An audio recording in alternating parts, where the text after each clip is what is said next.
का म्यूजिक। मैंने कहा ना, ये गीत ऐसा है, ये गीत आपको कहां लेके चला जाता है कुछ नहीं पता चलता है।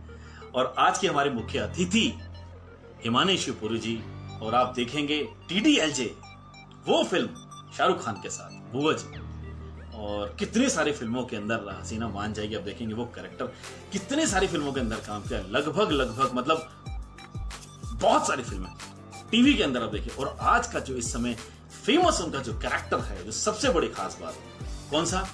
हप्पू सिंह की पलटन। आइए बात। हेलो हिमानी जी, बहुत बहुत शुक्रिया, बहुत बहुत स्वागत हमारे शो में। हाँ, थैंक यू। अब बहुत मेरे को अभी तुरंत आपसे बात करने से पहले फोन आ गया, हप्पू सिंह बहुत परेशान हो रहे हैं आपके लिए। बोले अम्मा जी को कहाँ ले गए? परेशान क्यों परेशान हो रहे हैं? वो कह रहे अम्मा जी को कहाँ लिए जा रहे हो? अच्छा। बहुत आपका ये जो कैरेक्टर है अम्मा जी का, मतलब मैं कह रहा हूँ बच्चे की जबान पर है आपका। Thank you. हाँ, ये काफी पॉपुलर हो गया, और खासकर जो मेरा एक फ्रेज है कि भाई नींबू निचोड़ दूंगी वो भी खासा पॉपुलर हो गया है। तो आई एम वेरी हैप्पी कि लोगों को पसंद आया है, और ऐसे आसार नजर आ रहे हैं कि हम लोग दोबारा शूटिंग कर पाएंगे। तो अब शीघ्र ही ऑडियंस को नए एपिसोड्स देखने को मिलेंगे। बिल्कुल देखने को मिलेंगे। और मुझे ऐसा लगता है हिमानी जी कि जब लगातार इंसान कोई कोशिश करता है, और जो अभी समय बीता है सभी के साथ, पूरे संसार में ऐसा बीता, इस समय घर के अंदर क्या क्या आपने खाना बना लिया? मतलब मैं आपको सच बताऊं कि पहली बार इतने लंबे समय, मतलब देखिए 4था महीना हो गया, मार्च 18 हमारी लास्ट शूटिंग थी, और बिल्कुल घर में, मतलब बॉम्बे की तो हालत बहुत ही खराब हो गई थी। अब तो दिल्ली की भी उतनी खराब हो गई है, मतलब दिल्ली तो ओवरटेक कर रहा है। लेकिन मतलब इतने लंबे समय तक सिर्फ घर पे रहना, मतलब एक इम्पॉसिबल सी बात है, क्योंकि जब से मैं दिल्ली से मैंने अपना करियर की शुरुआत की थी नेशनल स्कूल ऑफ ड्रामा से, उसके बाद थिएटर में इतनी बिजी, मतलब मैं काम ही किया है, क्योंकि थिएटर में and I was the earning member. पहले तो हस्बैंड थे, तो चलो हम लोग साथ मिलके घर चलाते थे, फिर I became the sole earning member. तो मतलब कभी भी, मतलब छुट्टी लेना लग्जरी थी, मतलब 1 या 2 दिन कभी भाग के, जैसे दिल्ली में हूँ तो भाग के देहरादून की हूँ तो वहाँ चली जाती थी छुट्टी के लिए। 1 दिन बड़ी मुश्किल से 2, मुझे याद है मम्मी पापा सब लोग बोलते थे क्या करती है तू, 1-2 दिन में क्या होता है, सब रिश्तेदार भी कहते। तो वो इतनी बड़ी, ये पहली बार आप सोचिए 4 महीने घर, और घर से बाहर बिल्कुल निकली ही नहीं। 1-2 बार जैसी आदत थी तो सब्जी लेने निकली, तो बेटे ने बहुत डांट दिया कि खबरदार निकली, क्योंकि शुरू से आदत थी कि मतलब काम से लौटते वक्त सब्जी और राशन लाना, लेकिन बेटे ने बिल्कुल बंद कर दिया कि नहीं अब तुम बाहर नहीं जाओगी घर से। तो मतलब शुरू में तो लगा कि क्या होगा, मतलब शुरू में तो मतलब देखो वेरियस स्टेजेस, शुरू में तो मजा आने लगा, हाँ छुट्टी एंजॉय करेंगे। अब मेरे को थोड़ा लिखने का शौक है, पढ़ने का शौक है, तो मैंने कहा लिखूंगी और थोड़ा पढ़ती तो वैसे भी हूँ, लेकिन हाँ पढ़ूंगी, और कि क्या करेंगे फिर।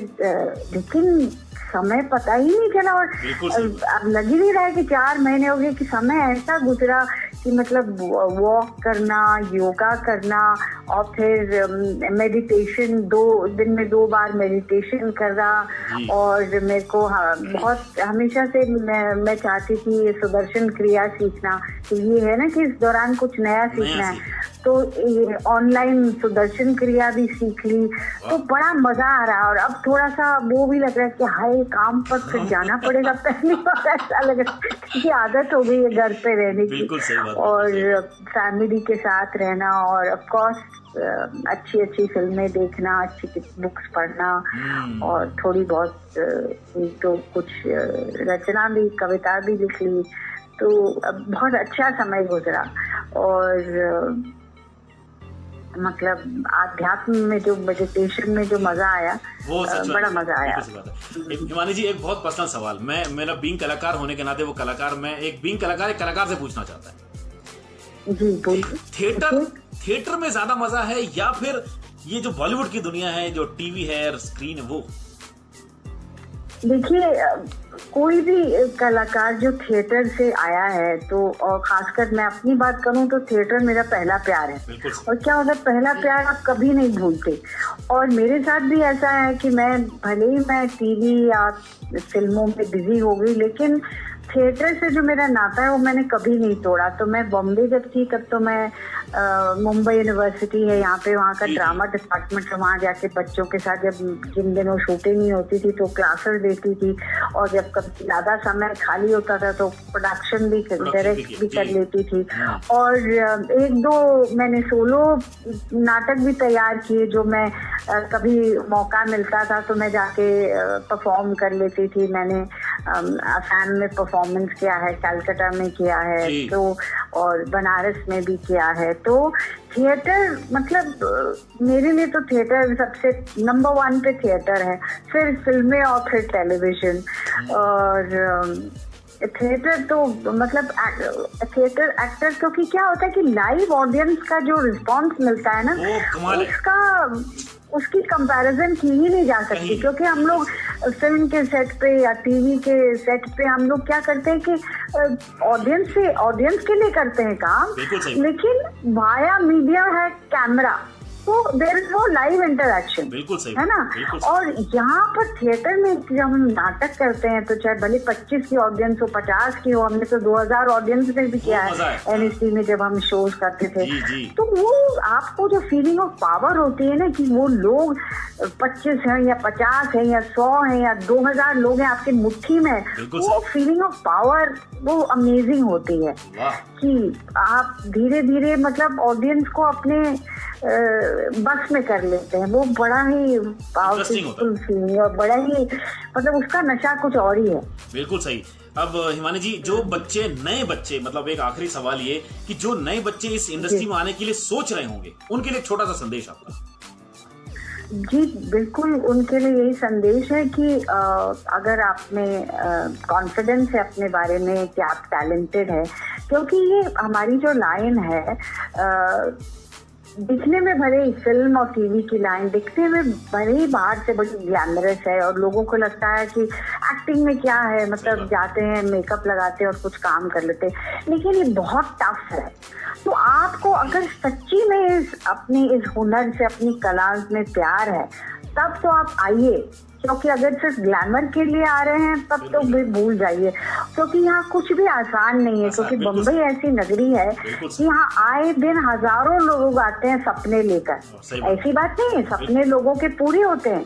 आउटसाइडर्स भी, भले ही ये आप अगर फिल्मी फैमिलीज हैं तो आपके लिए चीजें आसान हो जाती हैं थोड़ी बहुत, आउटसाइडर्स भी लेकिन आके अपना मार्क बना लेते हैं, चाहे वो शाहरुख खान हो, चाहे अमिताभ बच्चन हो, चाहे हिमानी शिवपुरी। मैं भी किसी को नहीं जानती थी, मैं भी देहरादून के छोटे से शहर से आई, लेकिन आपको स्ट्रगल करने के लिए तैयार रहना पड़ेगा, आपको मेहनत करने के लिए तैयार रहना पड़ेगा। और हाँ, अगर आपको अपने टैलेंट में कॉन्फिडेंस है, आपने एक सपना देखा है, तो आप जरूर आइए, लेकिन बी प्रिपेयर्ड कि ऐसा नहीं कि आपको एकदम से चांस मिल सकता है, वो आपकी किस्मत पे है, क्योंकि एक फैक्टर नहीं होता है। बिल्कुल सही।